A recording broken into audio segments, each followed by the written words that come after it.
Shalom! Você está em mais um episódio do podcast Exegese e Exposição. Exegese on demand para você. Aqui é o Davidson Pignon, sou mestre em Ciências da Religião, pastor congregacional, professor de exegese bíblica no seminário e também publisher editorial.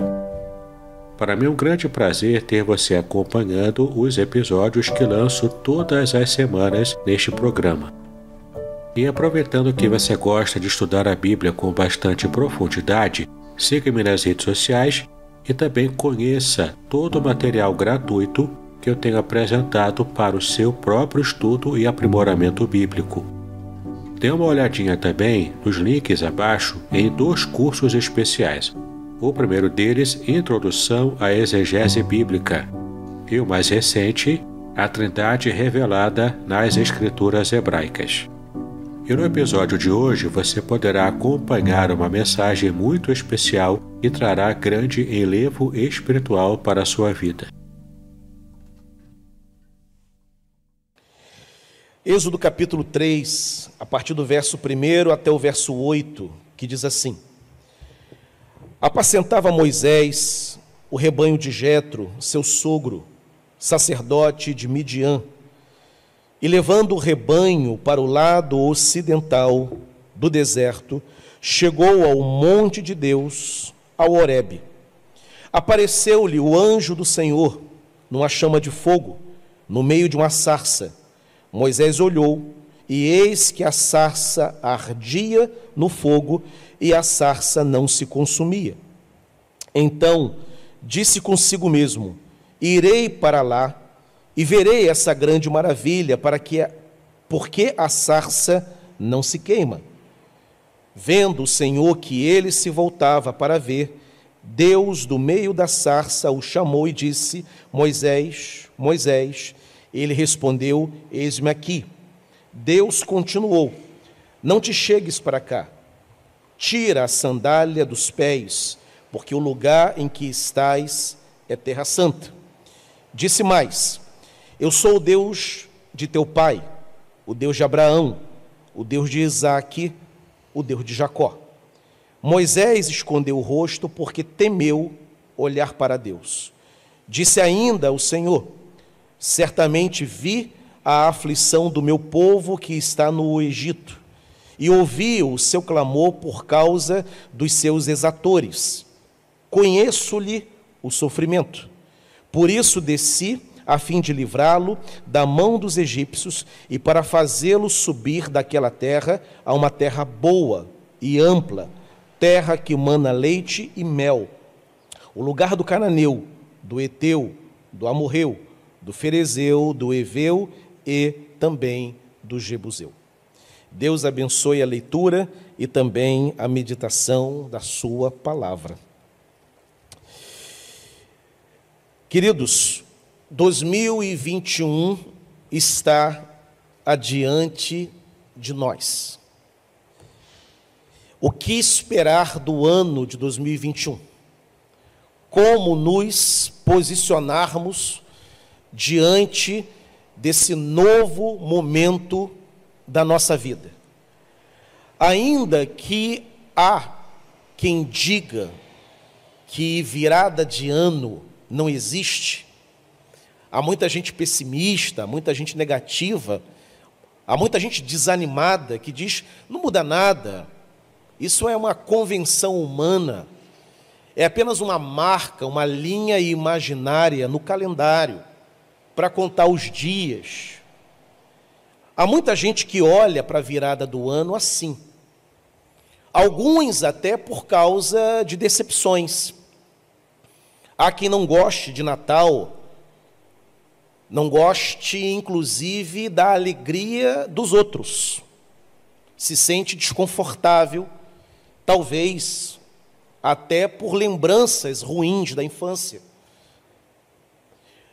Eu não considero essas possibilidades, porque eu entendo, ainda que seja uma convenção, ainda que possa até ser uma linha imaginária no calendário, mas esses marcos são importantes. Ter marcos é algo importante. Ter planos é importante. Ter esperança é importante. E aproveitar essas oportunidades do ano, como essa agora, o ano estreia diante de nós, assim como aniversários, oportunidade de pensar na vida, no que fez, no que construiu, no tempo que em tese ainda nos resta. É oportunidade de balanço, de avaliação, de checar os equívocos, os erros cometidos e acertar os caminhos que estão diante de nós. É uma oportunidade, é uma ocasião. Eu fiz o meu balanço no final do ano, coloquei a minha vida e o meu ministério diante do Senhor. É importante isso. Assim como datas de casamento, é importante parar e avaliar 10 anos, 20 anos, 5, 15 de vida conjugal, como que a relação está. Está crescendo, está boa, amadureceu, piorou. Aonde corrigir? São oportunidades e o ano está adiante de nós. E todo ano novo representa desafios. Como eu orei na oração introdutória desse culto, decisões, desafios, talvez até problemas que precisem de uma solução, algumas imediata e outras médio e longo prazo. Mas o ano está diante de nós. E isso é maravilhoso. Porque ser desafiado é uma bênção. Só gente viva é desafiada. E Deus só coloca grandes desafios nas mãos do seu povo. Eu gosto de pensar, já o preguei inclusive, em virada de ano novo, inclusive em cultos de virada mesmo, o texto de Josué, quando ele tem uma imensa responsabilidade diante de si, que era liderar o povo no lugar de ninguém menos Moisés. Um desafio imenso, que muitos líderes não gostariam por causa da complexidade daquela tarefa. Mas Josué é chamado e aceita, e ser desafiado, seja qual for o desafio. Nem todos os desafios têm o mesmo tamanho, a mesma extensão, o mesmo alcance e os mesmos efeitos, mas ainda assim são desafios.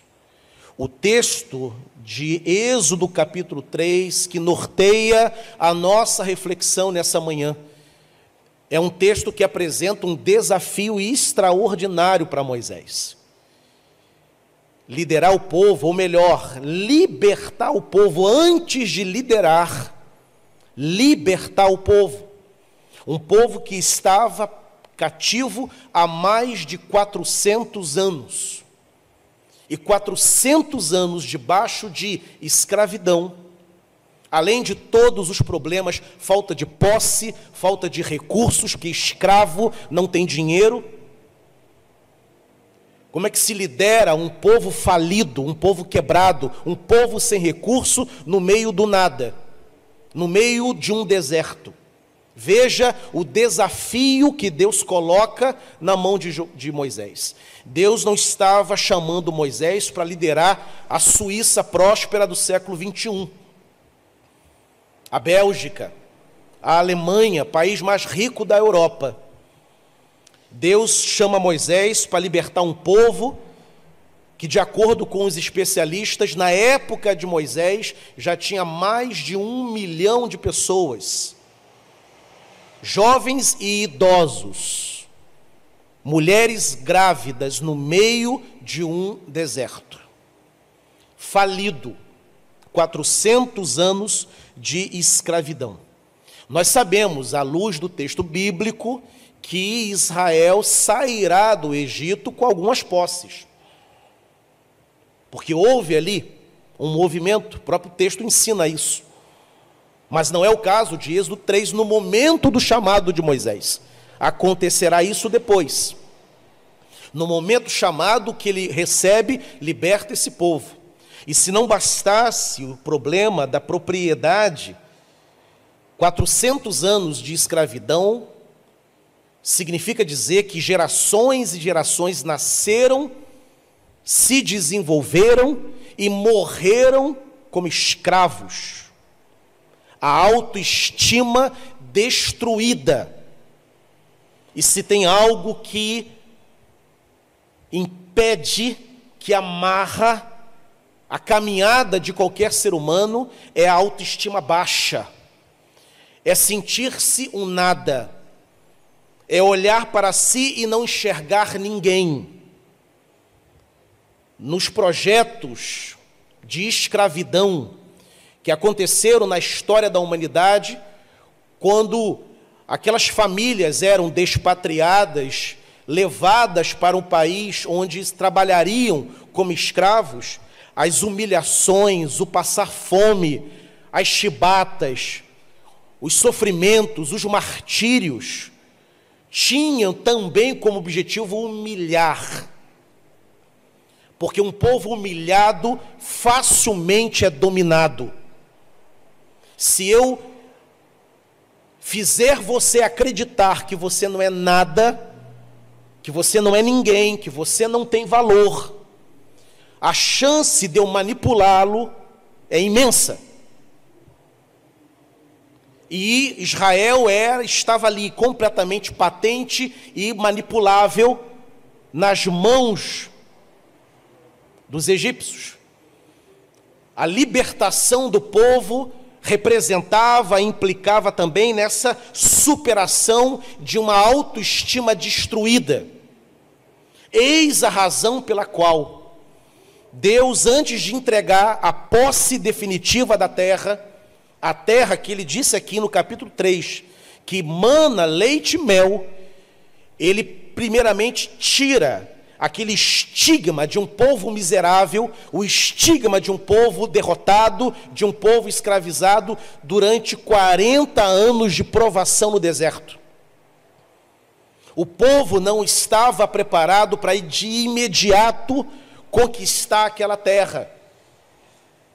As desobediências, as murmurações, as reclamações do povo contra Moisés foram usadas como instrumento para que Deus levasse o tempo necessário para arrancar aquela estigma de escravo que o povo carregava.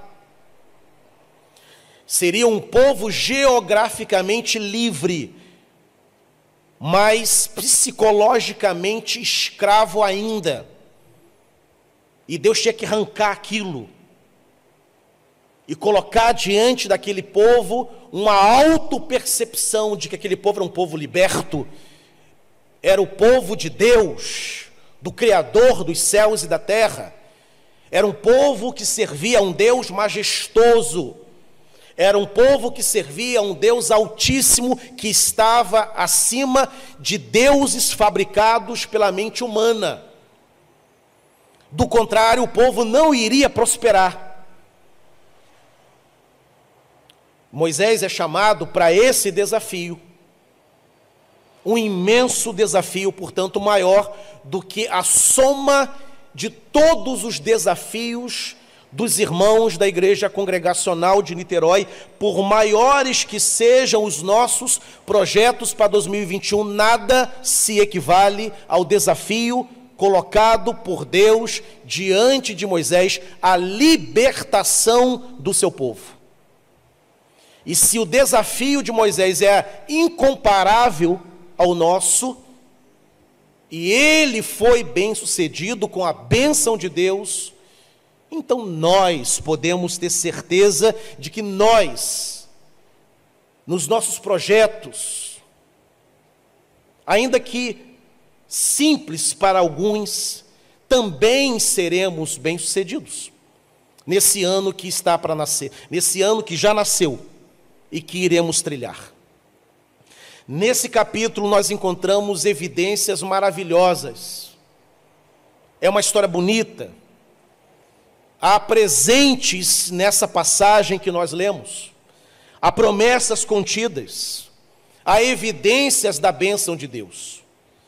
A primeira delas, eu gostaria de destacar nessa manhã, é que a própria biografia transformada de Moisés foi uma das maiores bênçãos e um dos maiores milagres contidos nesse capítulo.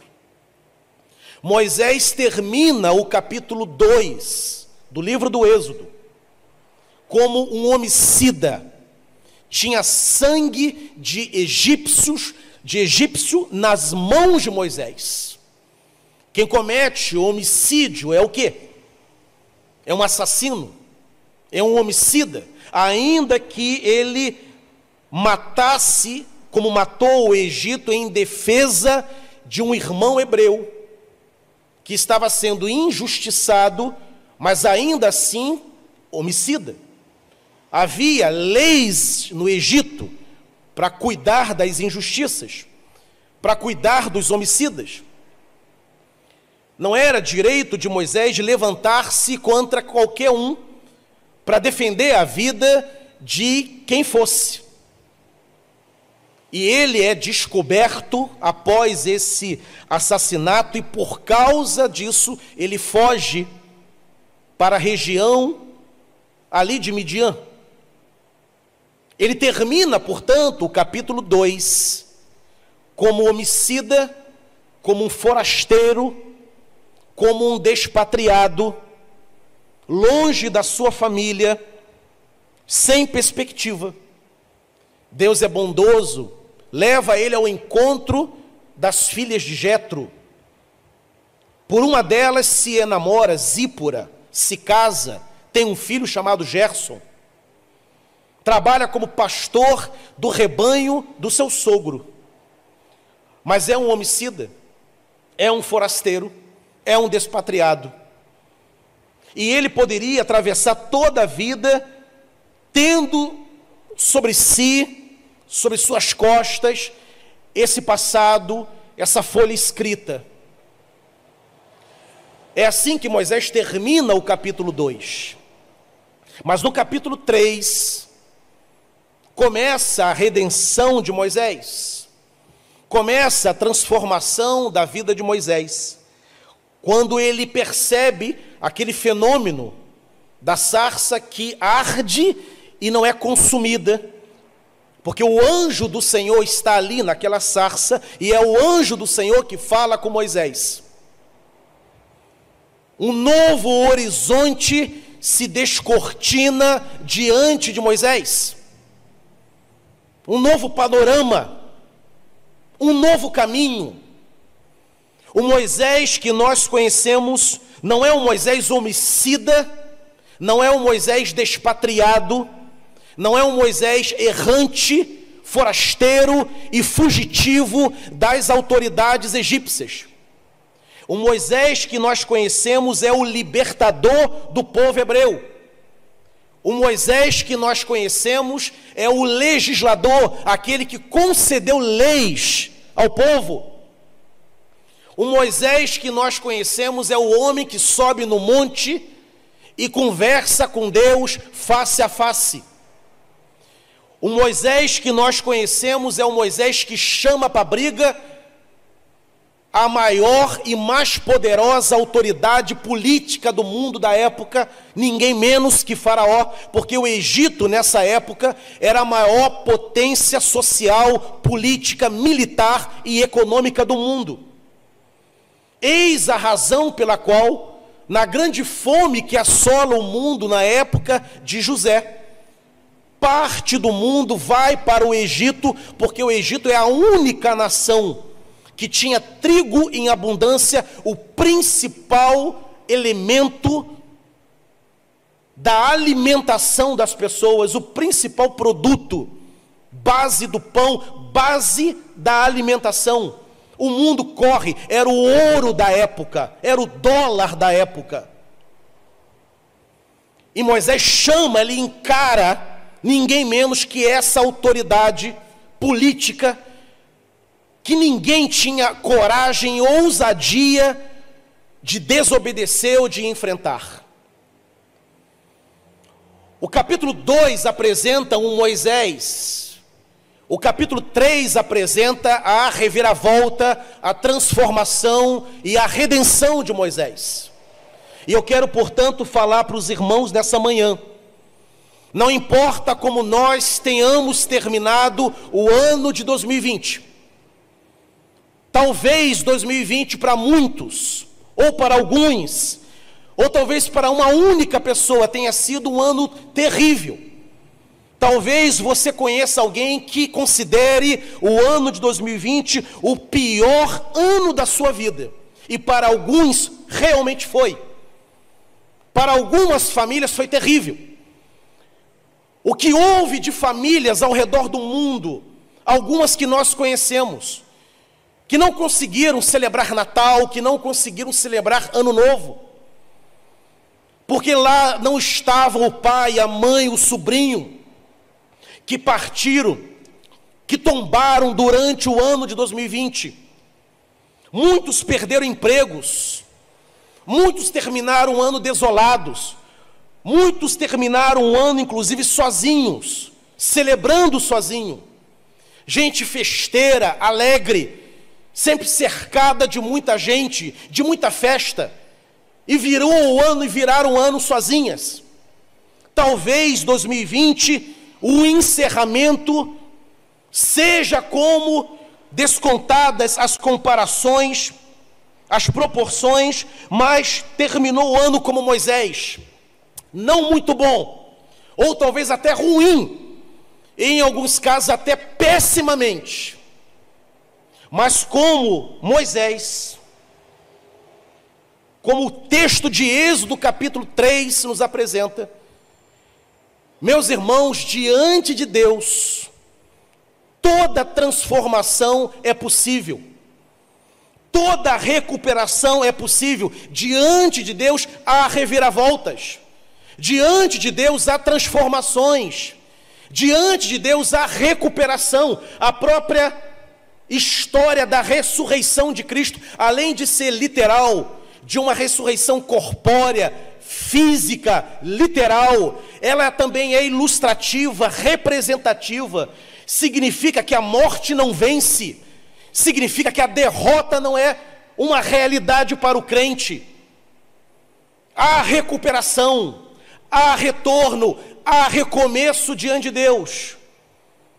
Não há ponto final na vida daquele que serve ao Senhor. Nossa vida diante de Deus sempre terá vírgulas.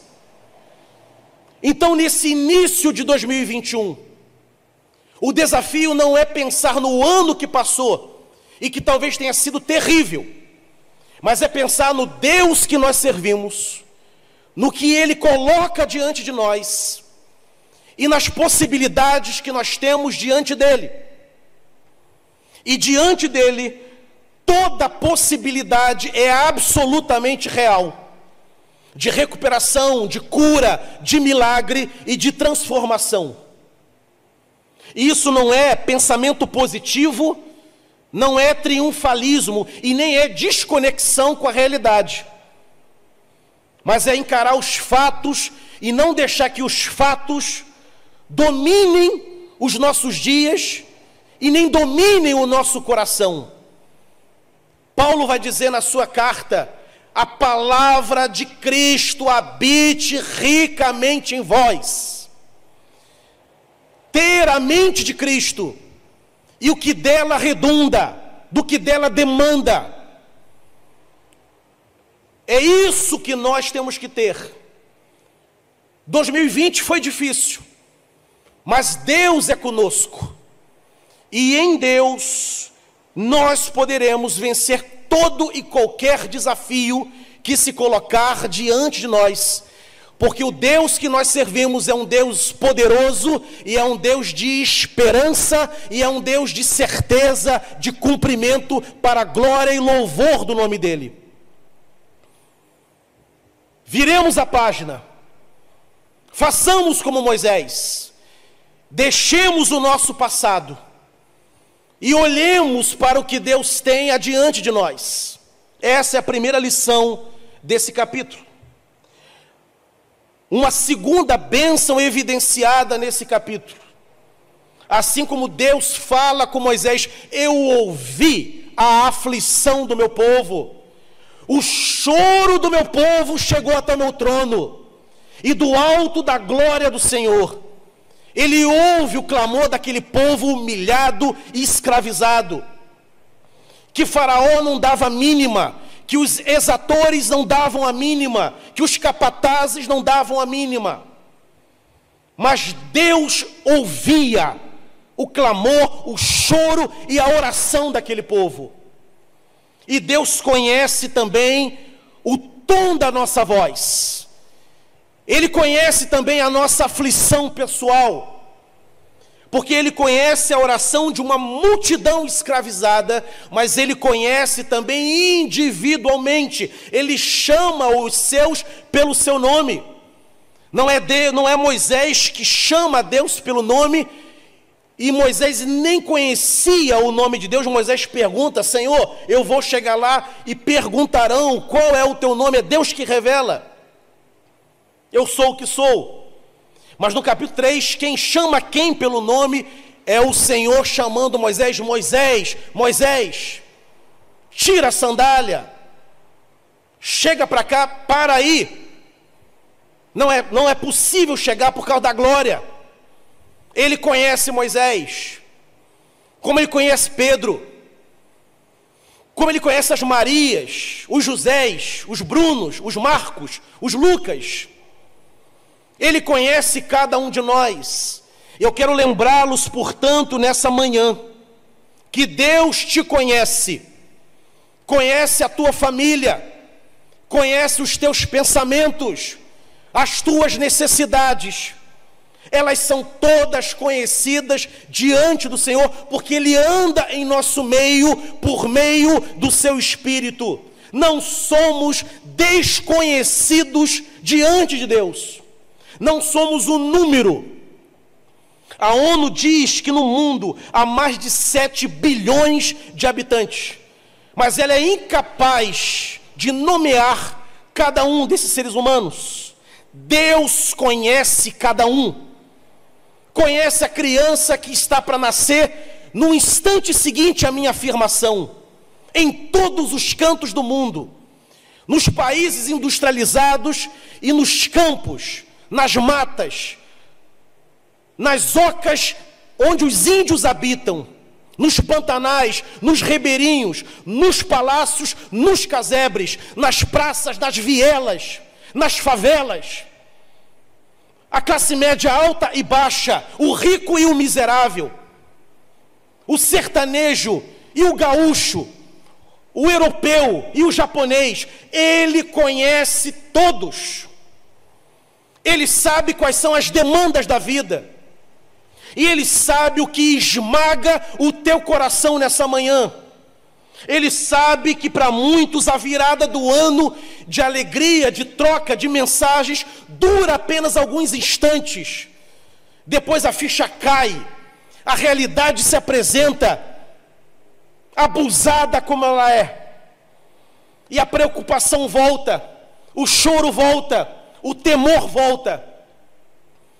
Mas Deus é aquele que nos conhece e conhece a nossa aflição. E Ele tem promessas, Ele tem bênçãos, Ele tem movimento, Ele tem ação, Ele tem intervenção, Ele tem providência.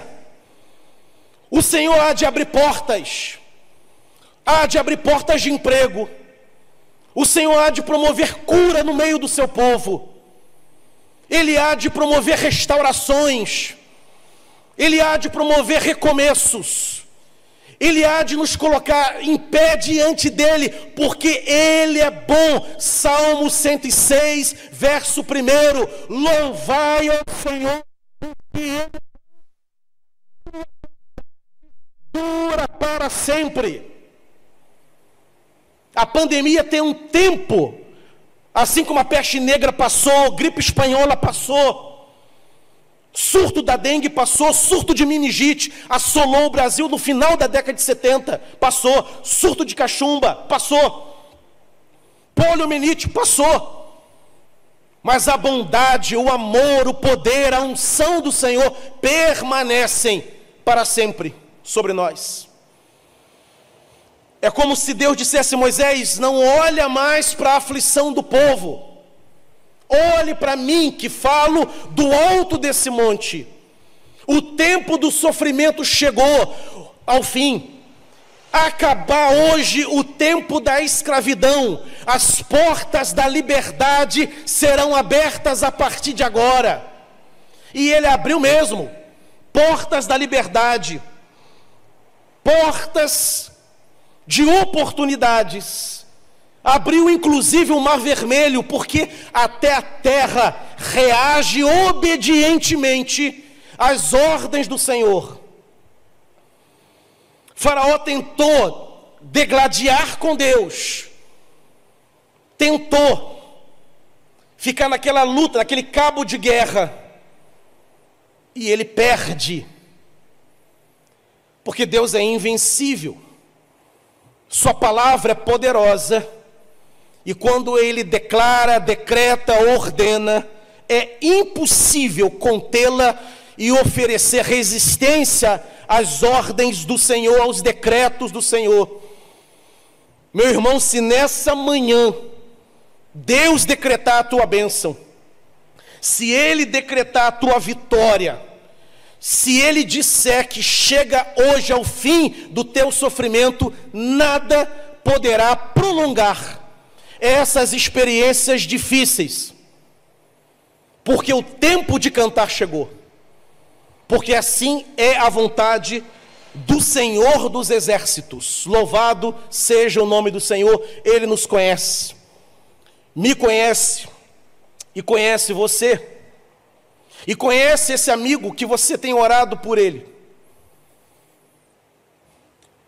Uma outra evidência da bênção do Senhor: havia de fato um grande problema diante de Moisés. E como eu disse, que baita problema, libertar o povo.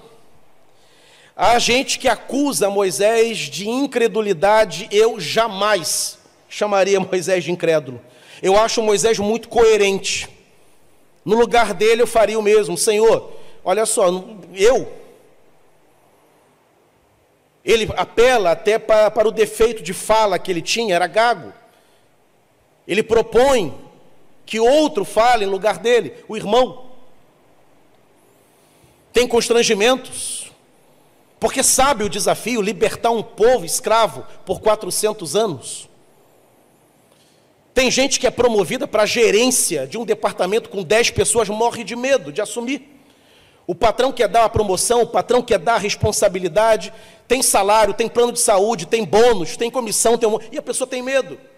Prefere ficar comodamente naquilo que sabe fazer.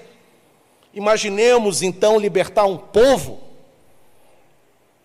e caminhar com esse povo durante um deserto, por meio de um deserto, com todos os riscos, com saques, com malfeitores, com bestas feras, com fome, com sede. Deserto. Não tem fartura no deserto. Deserto é lugar de morte, de sequidão, de estio, de estiagem. Pessoas morrem, animais morrem. Moisés é bastante coerente, na verdade, não é nem um pouco incrédulo. Era, de fato, um grande desafio.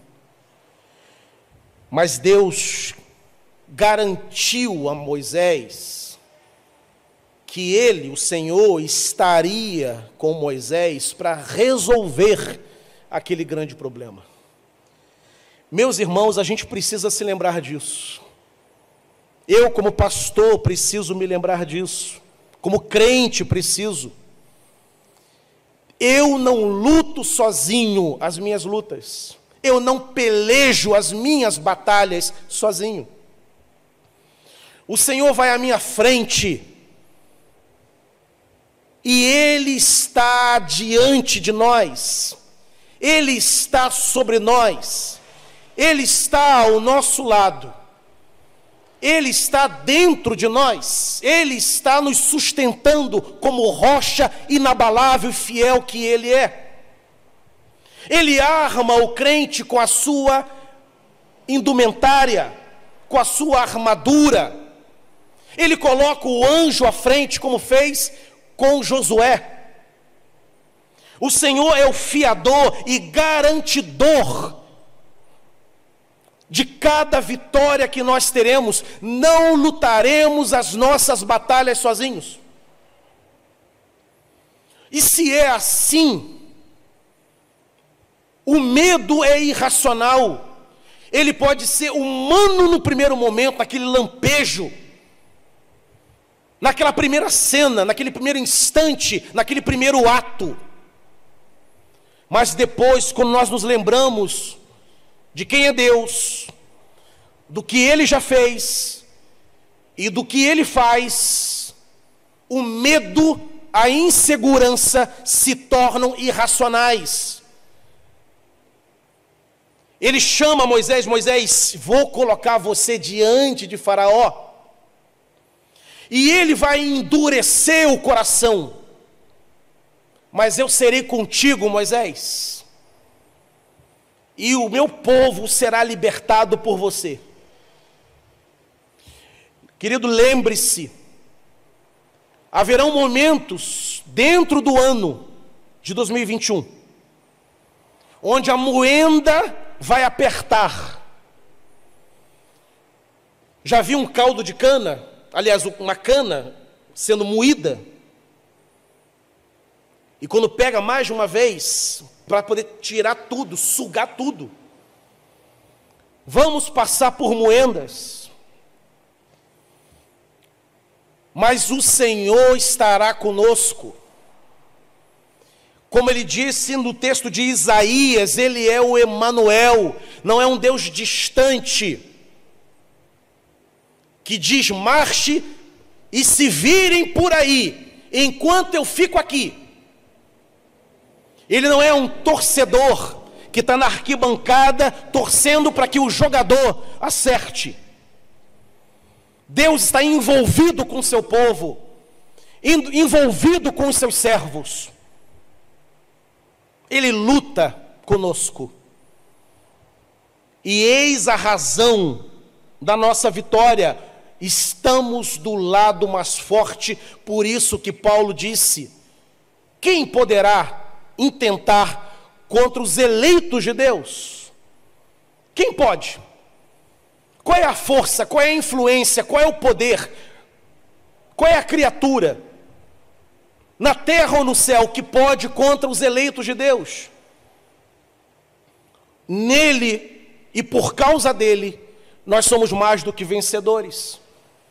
Lute as tuas lutas em 2021, lembrando-se todos os dias, quando acordar, você é mais do que vencedor por meio daquele que te amou. E o Senhor está ao teu lado.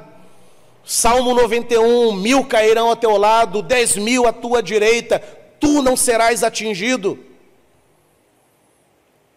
Nem que seja para encarar Faraó, nem que seja para libertar um povo, nem que seja um desafio, como dizem alguns adolescentes, desafio monstro.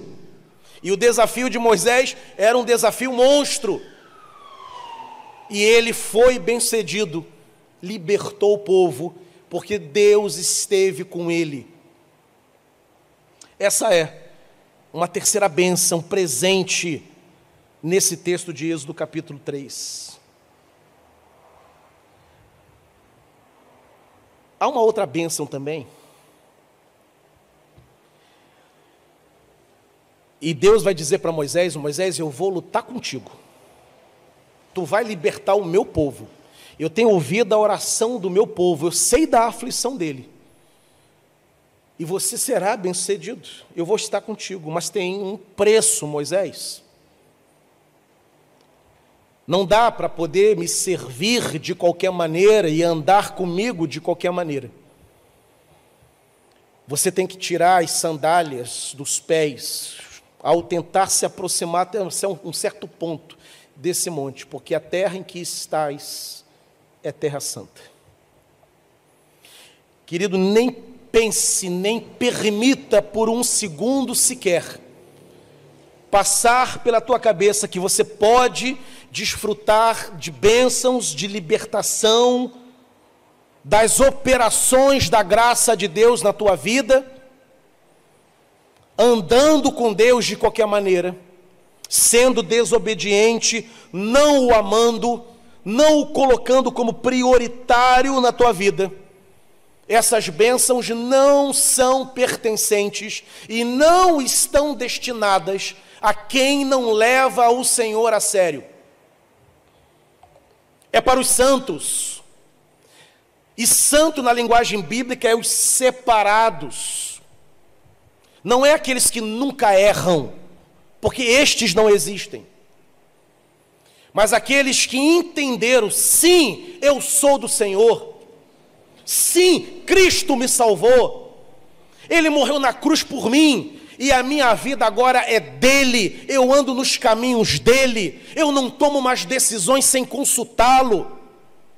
Eu faço aquilo que lhe agrada. E quando algo que não o agrada tenta me dominar, eu luto para vencer. Porque eu quero agradar o Senhor. Eu quero que Ele sorria para mim quando ver as minhas obras e os meus caminhos. Há quem espere bênçãos, milagres, vitórias, mas não dedica nenhum tempo ao Senhor. O instrumento tem que ser santo, porque Deus é santo.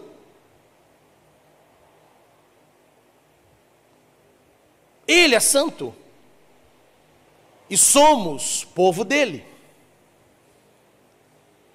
Cristo é o cabeça da sua igreja, e a sua igreja, que somos nós, é o seu corpo. A cabeça não pode ser santa, e o corpo profano seria um Frankenstein, um monstro. E na Bíblia Sagrada, o povo de Deus é um povo separado. É um povo que o ama, que dá testemunho dele, que ora, que gasta tempo na presença dele, que medita na sua palavra, que gosta de orar, gosta de louvar, valoriza a sua igreja. Coloque a tua igreja como prioridade em 2021. Teremos reunião de oficiais, a igreja sendo reaberta. Valoriza a porta aberta da igreja, esteja presente. Tome os teus cuidados em relação à pandemia, mas esteja presente. Valoriza isso. Valoriza o tempo em casa e separa as primeiras horas da manhã, ou da tarde, ou da noite, aquilo que for mais confortável, a tua realidade, mas separe o teu tempo com Deus,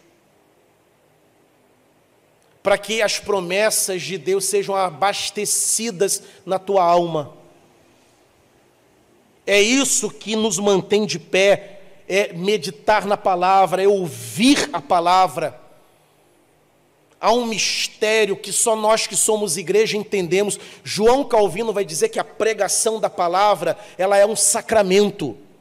Nós ouvimos as mesmas coisas desde o dia que nos convertemos, e nós amamos a pregação, porque eu já sei o que o pastor vai dizer, que eu tenho que ser santo, que eu tenho que andar com Deus, que Cristo morreu por mim.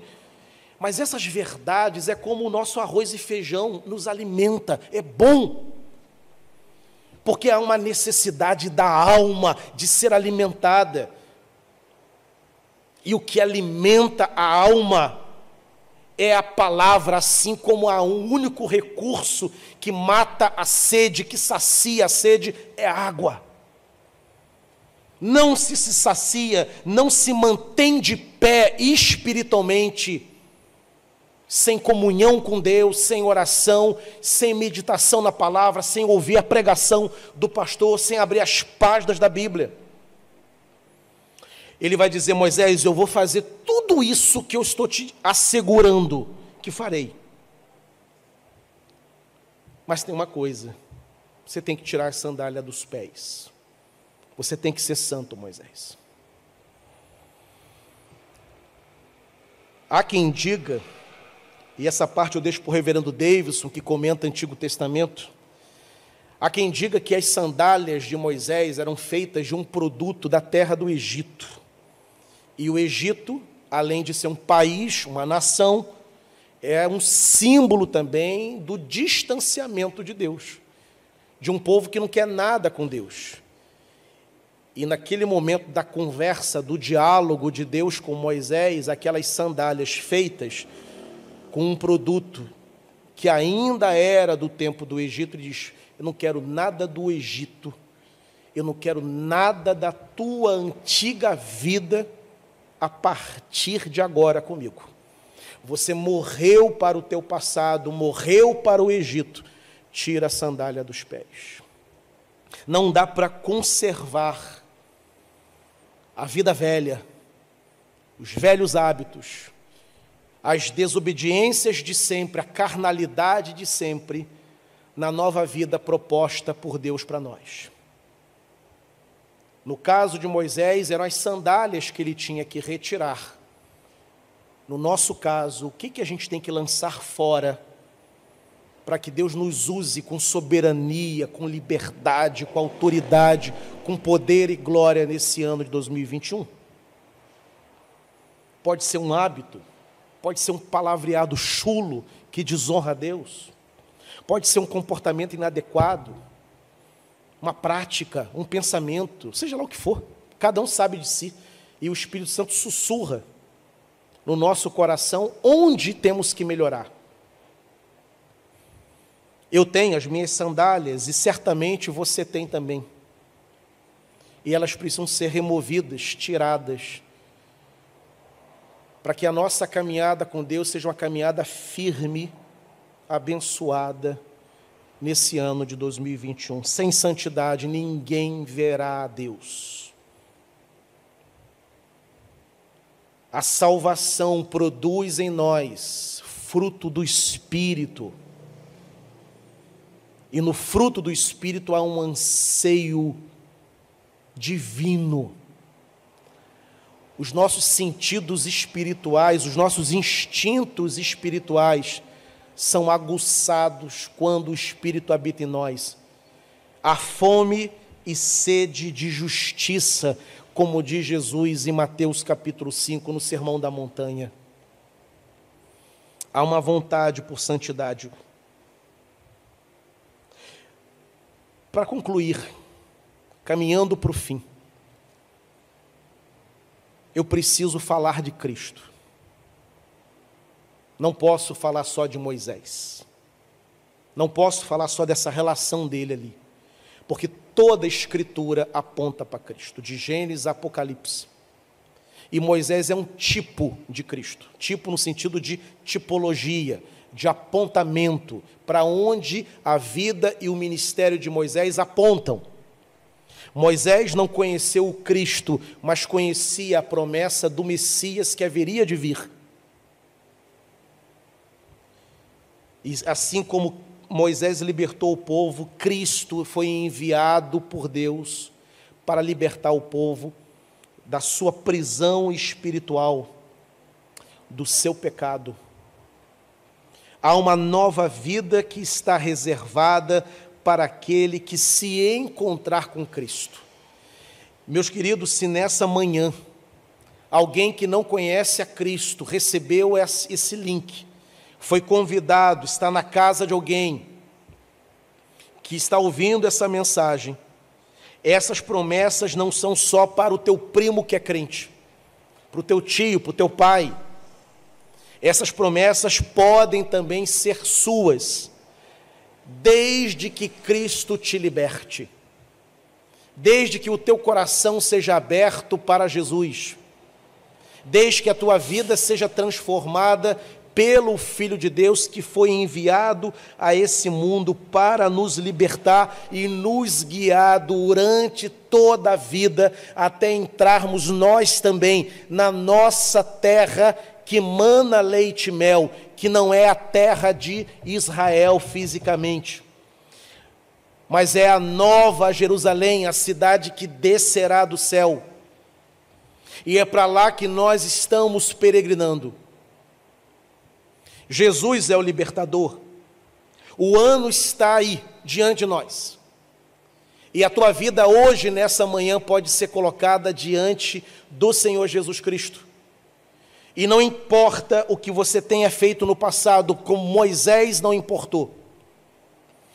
Deus está aqui em Cristo Jesus, Ele é o perdoador. Os teus pecados serão perdoados. A tua vida será restaurada. Uma nova vida vai ser escrita a partir de agora, por causa do sangue do Senhor Jesus Cristo, que nos purifica de todo pecado. Uma nova vida, um novo homem, uma nova mulher, se o coração for aberto para Jesus, e toda forma de prisão, de grilhão, de corrente, é quebrada nessa manhã. E você pode dizer, mas pastor, isso é possível? Eu não estou aí na igreja. Como é que eu faço? Não dá para ir aí entregar minha vida agora? Não precisa. Onde estiver, o teu coração, agora, Jesus Cristo, estou aqui, me salva, Senhor, me liberta, assim como tu achaste Moisés, me acha também nessa manhã, Senhor, me chama, eu estou aqui, e eu quero o Senhor como Salvador da minha vida, me liberta, abra os meus caminhos também, e quero a partir de hoje andar na tua presença, e herdar todas as promessas que o Senhor fez aos teus filhos, e eu quero ser um filho do Senhor nesse ano 2021, chega de ser criatura, 2021 é ano de ser filho de Deus, e que assim seja, para todos aqueles que me ouvem nessa manhã, ano de mudança, de transformação, e não precisamos esperar mais um romper de ano para isso, podemos fazer isso aqui e agora, onde você está, e não eu, mas a palavra de Deus te assegura, você não será nunca mais a mesma pessoa. Louvado seja o nome do Senhor, daquele que chama, que salva, que liberta e que concede vitória para a glória do nome dele.